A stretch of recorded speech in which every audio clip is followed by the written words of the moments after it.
Let's see. You know, Tristram said at the beginning of his presentation, you definitely need a visa if you're going to go work in the U.S. There are ways to travel to the U.S.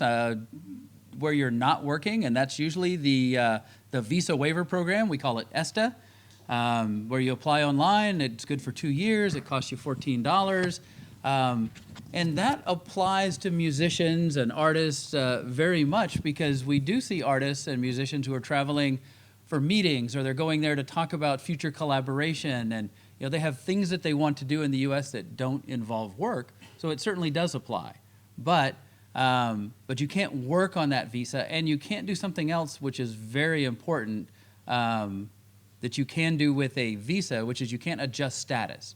So I always tell people, if you're there on your ESTA, first of all, you're only allowed to stay 90 days. If something great comes up for you to do, on the 91st day, you have to be out of the country, because that's the way the ESTA system works. So you can't extend your stay at all, and you can't adjust your status. Again, you're there, you get an offer of the dream job that you always wanted to do.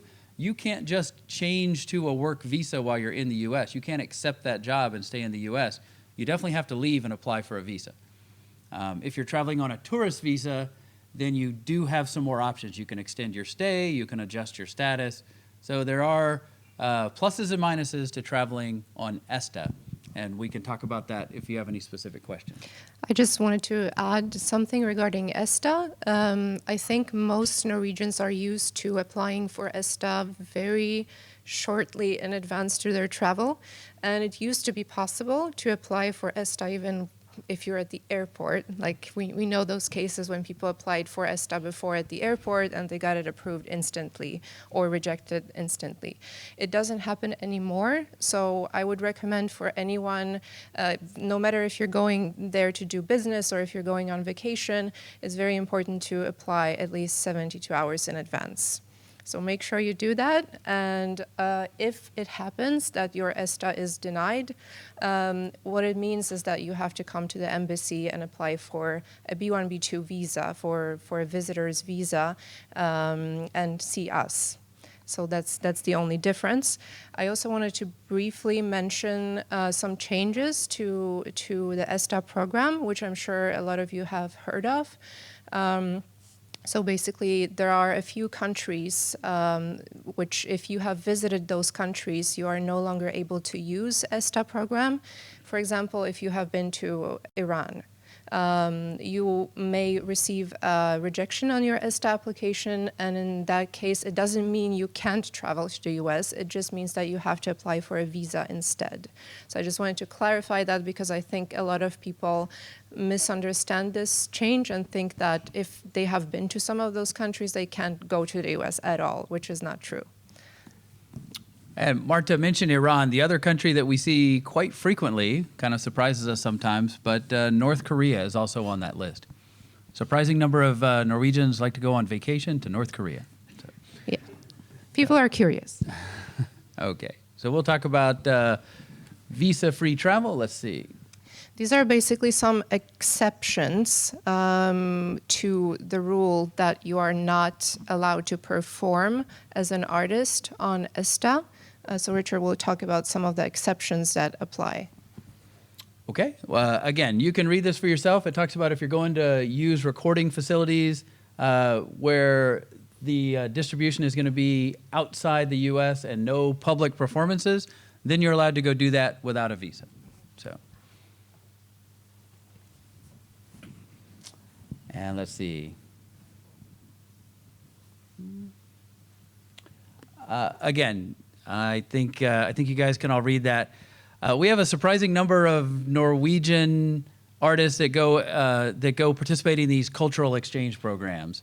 And it's not just a county fairs in Wisconsin. It can be a much bigger venue. It can be a much more important event than that. Not that a county fair in Wisconsin is not important for anybody on Facebook that thinks I'm bashing Wisconsin. But you really have to look at at where the money is coming from if you're being paid, or where it's not coming from if you're doing this and you're not being paid, which is one of the key components. So it's not about where you're going, because we will get that. We'll get, well, we're just going to do this small venue. And people will be confused. This church is just paying us a little bit. Like, okay, well, that's still getting paid. It still requires a visa versus this bigger venue and you're not getting paid and it doesn't require a visa.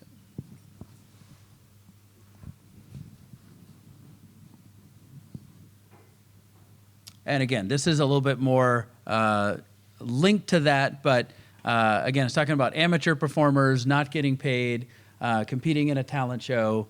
They are traveling in a situation where they're going to perform, but they're not working as a performer. They're an amateur who's not being paid.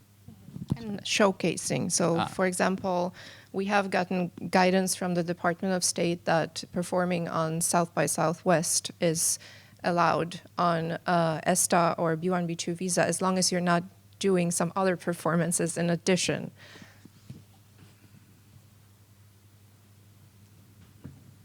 All right, now we're going to talk about petition-based visas, and this is where it gets a little complicated.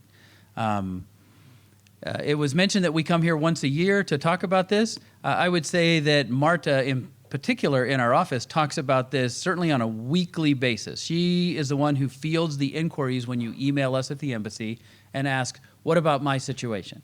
And while we can't advise you on what type of visa to apply for, we can't tell you if your visa application is going to be approved before we see you, we can guide you in the right direction. Hey, I want to apply for this visa to go play in the U.S., and we can say, well, can you send us the petition?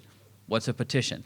That's where we'll guide you back to USCIS, U.S. Customs and Immigration Services, and that you will apply for that petition, which will allow you to get either that O or P visa, which will allow you to travel as a performer and work in the U.S. Now, this all happens mostly electronically. It happens back in Washington, D.C., and it doesn't happen in our office. So we can't tell you if your petition is going to be approved.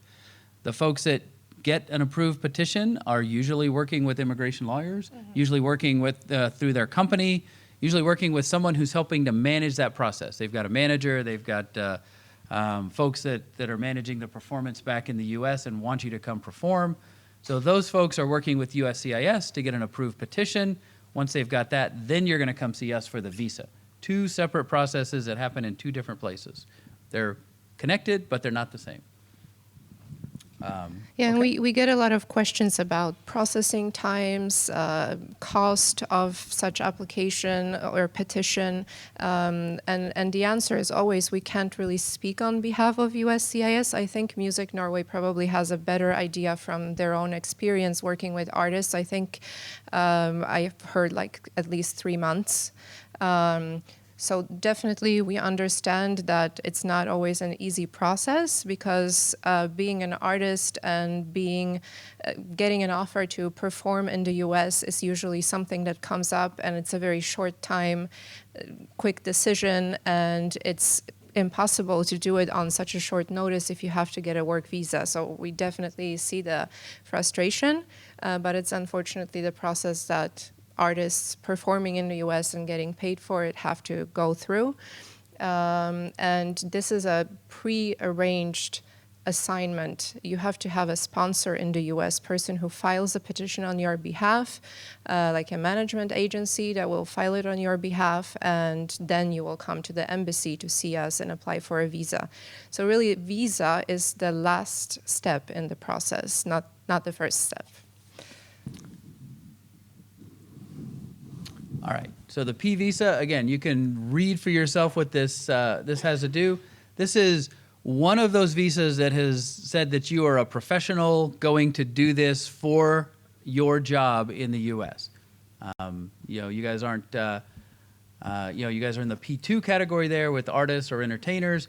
It's not just the entertainer themselves. I do know it's open to those folks that are required to make the performance work, particularly if they have specialized knowledge. Maybe not if they're just going to be setting up the chairs in the venue, but if they're going to be working some specialized equipment that you use, if they're artists who are connected to the primary artist, those are also part of the P visa process. Yeah, like an example is a sound technician. This is also a part of the crew following the artist, and it also requires that type of visa. I once issued a P visa to a guy who ran a bubble machine This artist did this dance routine, but there were these bubbles. They like somebody blowing bubbles, but it was a big machine that made them. And this lady danced around the bubbles. So it was apparently very essential. it was this very performance. essential. So it was a lot of people had questions about that, about the bubble machine, but apparently only one person could run that bubble machine. So. And then O, internationally recognized folks, integral to the performance. Again, the performer, integral to the performer. And this is one where you can bring your spouse and children. So again, same sort of process. If you ask what's the difference between an O and a P, I'm not even sure if I can answer that particular question. That's something USCIS plays around with. Is this an O or a P? And Marta maybe could elaborate on that a little bit. I think we have kind of a sense of it, but I'm not sure I can put my finger on exactly what the difference is. I can't either. I think the lines are very blurred to outline the difference, but the difference, I think, is mostly that there is a higher threshold of approving someone for an O1 visa because you need a lot of recognition in the press, a lot of evidence of the fact that you are internationally known. So this is for artists that are big already. And then performer visa is maybe more appropriate for someone who is an up-and-coming artist, I would say. Yeah, I guess that is the difference if we're going to put our finger on something. O's are internationally recognized. International, we have some questions about that sometimes. If you've performed in Sweden, does that make you international? Obviously, it can be debated. But a lot of O performers out there are widely known. We look at social media. We look at other publications to see if they're well known. We know that USCIS looks at the same thing. Whereas it's true, a P visa is, hey, you're just a good artist and you're going to go perform at this event. So you don't need to be internationally recognized. Somebody just wants you to come play at their event, so you qualify for a P visa. Okay, applying for a visa. This is kind of our bread and butter, but let me take it back just a step, because before you think about applying for the visa, we talked about the petition. That's what gives you the ability to come apply for this visa, and that process all has to be done before you apply for the visa. And then the visa is kind of in the middle of the process, which is why I wanted to take a step back. Because then you apply for the visa, and once you've got a visa, you get to travel to the U.S. It really takes both of those things, that petition to apply for the visa so you can travel to the U.S., and then you get to face even yet another U.S. Immigration agency, the Customs and Border Protection at the border. That's when you show up and show them your visa, they see that you have a petition, and they let you in to go do what it is you say you're going to do. And I think we're going to talk a little bit about that here in the rest of the presentation. But that is where some folks have run into problems. Because if you show up at the border without the proper documentation, that's where you always stand the chance of being turned around at the border, is what they call it. Being sent home, being told that you can't enter the United States because you don't have the proper documentation. So that's what we try to avoid when you come in and apply for the visa, and why sometimes our conversations by email or at the visa window are a little more in depth than you would think when you know you're just going to play at the county fair in Wisconsin. It should be pretty straightforward. Mm-hmm. Marta? Yeah, and the visa application process is really something we will just talk about briefly, because you can find all that information on our website, and it's, like I said, really one of the last steps in the process. But it basically involves filling out a visa application online on our website, paying your visa application fee, and scheduling your appointment with the embassy, where you will come and talk to, for example, Richard in a visa window. And that is really a short process. We usually are able to get people into the embassy within a few days, and we always recommend applying for a visa allowing enough time for you before you travel. So I would say at least 2 weeks, just to be sure. Our processing time is approximately a week, but it's always good to have a little bit more time on your hands. So yes, that's basically one of the last steps in the process.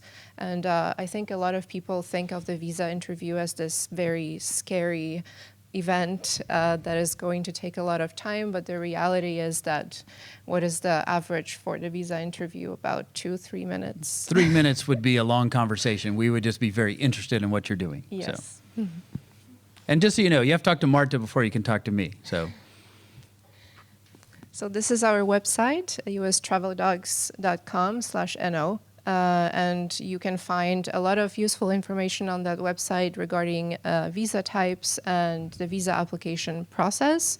I wouldn't say it's the most user-friendly website. I would really like to make a lot of changes to that website. But if you are ever in doubt about anything, we have a service desk that is there to help you between 8 and 8, I think. They take phone calls, they take emails.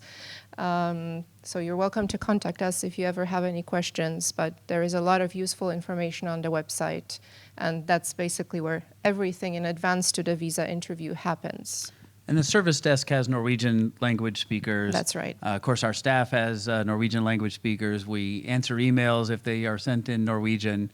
So we're here to support you and answer your questions. We want you to be successful when you come in for that visa interview. So we want to make sure that everything is in order before you come in so you don't have to waste your time and be disappointed. That's right.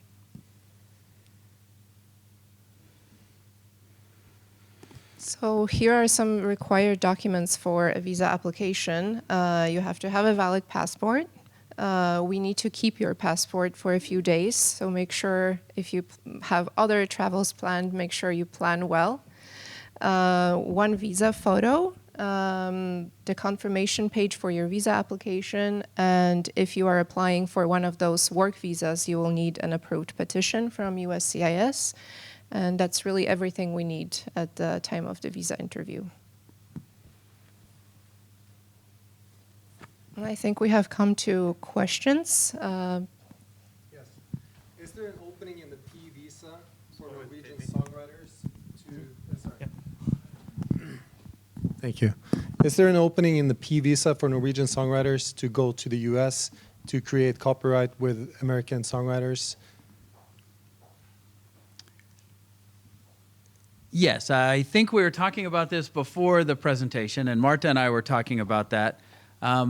You know, the P visa is something that USCIS makes that decision.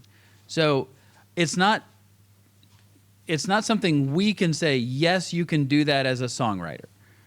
It's something that we need to go back and ask USCIS about, but we have gone back to USCIS and we've gotten some guidance, and I think I'll let Marta cover the most recent guidance we've gotten on that.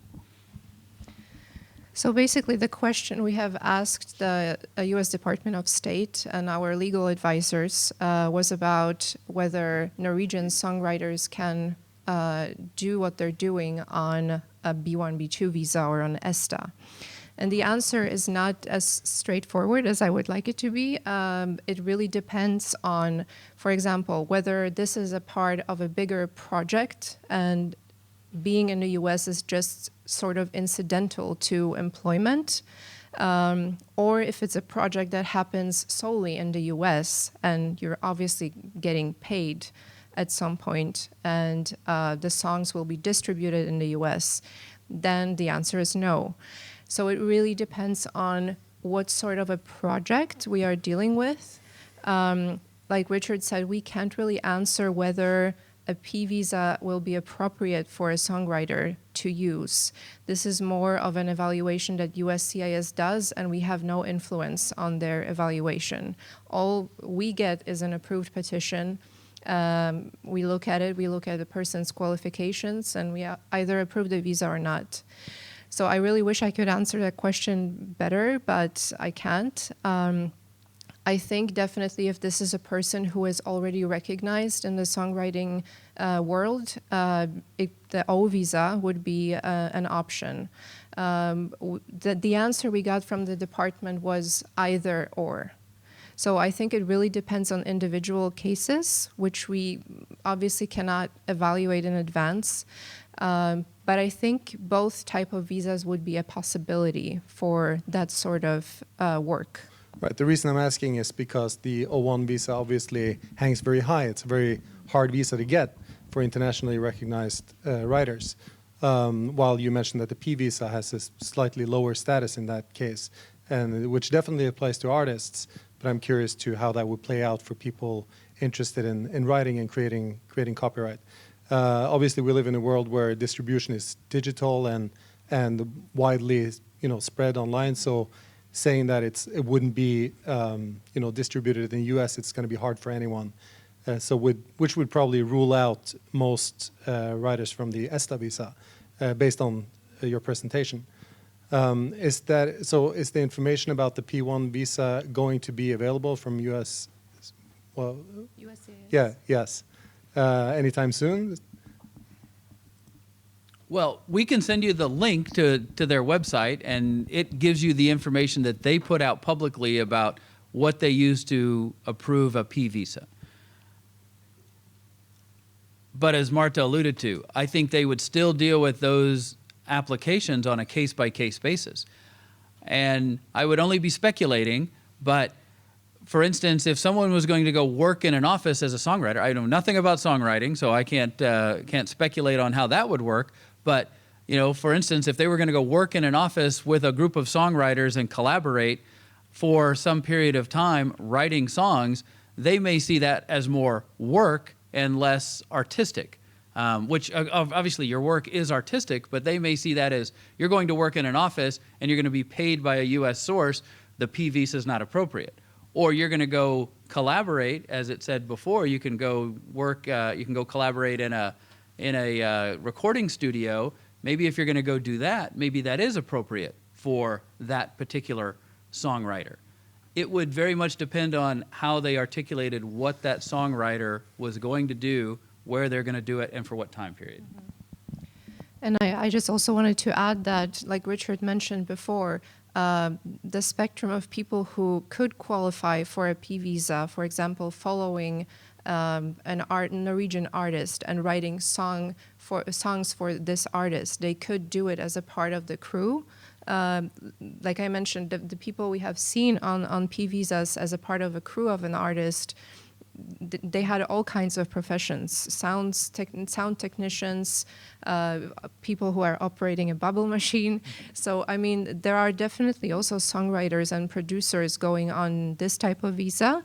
But evaluating whether a specific person would qualify for a P visa doing what they're doing is the job of USCIS.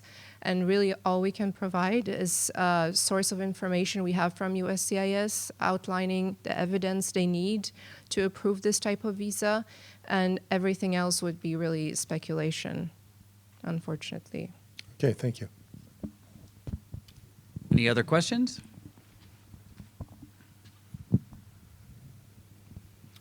Well, I would like to reiterate what I said before, which is this is not just a once-a-year thing for us. We are involved in this process on a regular basis. We have close coordination with Music Norway. Marta, in particular, answers these emails on a regular basis, and we are here to help. We want to facilitate your travel to the U.S. We want to facilitate the cultural exchange that we have and that Tristram said is growing and experiencing a renaissance right now. So we definitely want to do that, and we want to give you whatever information we can. We can't tell you yes or no before you come in for the visa appointment. We can't speak for the other government agencies that are involved, but we do have a lot of experience. I said it. I'll say it again. Marta, in particular, because she deals with this on a regular basis and has been with us at the embassy for a number of years. She's seen successful applications and she's seen unsuccessful applications. So she's got a good base of knowledge to advise you on where to go and what to look for and who to contact. And oftentimes we're telling you to talk to the venue operator, talk to your manager or your agent, and talk to an immigration lawyer about these very specific questions that you're going to send up to USCIS. And that's not a one-time process. If your petition application is unsuccessful, there's no bar to reapplying. You can clean that up a little bit, add the additional information that they need, and then send it back in. And we've seen people get approved as they did improve their application. So, Marta?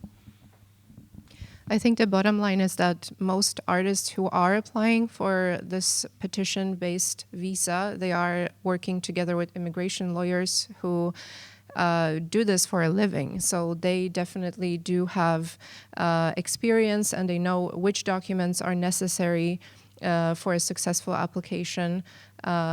So yeah, that is the bottom line. But I also wanted to address something that Music Norway has brought to our attention, which is, I can't speak of like specific cases, but there were some cases of Norwegian artists who were traveling without the appropriate visa for the sole purpose of playing concerts and performing in the US. And they were unfortunately turned around and not allowed to travel. So I just wanted to highlight that it is very important that if you are going to play concerts, paying audience, and you're going to go for that purpose to the US, you do need a petition-based visa, a work visa, because it is work, what you're going to do. So I think it's very important. And then if you think that your activities fall under the ESTA regulations or a B1, B2 visa, like you're going to go and use a recording studio and that's it. Or you're going to meet some people in the US, maybe negotiate contracts. Yes, you can do that. But please be very clear when you travel to the US, when you are at the US border, because like Richard mentioned, there are other government agencies like the CBP officers that you meet at the border who ask you about your purpose of travel.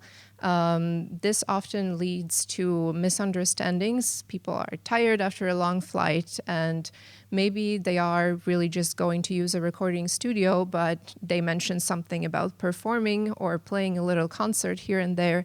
And that is a problem. So be very clear about what you're going to do in the US, because those officers at the border, they process thousands of people every day. And they really just have very limited time to talk to you. So be very clear, concise about your purpose of travel. Make it easier for yourself and for them. Okay, I'd just like to wrap up by saying that I agree with Tristram. America is open for artists to come and visit and artists to come and perform. We want you to do it right, and we're here to help you so that you can come to the U.S. and we will help facilitate your travel, or at least your visa process, not your travel. Somebody else can do that. So thank you very much for taking time with us today, and Marta and I will be around to answer any questions you may have.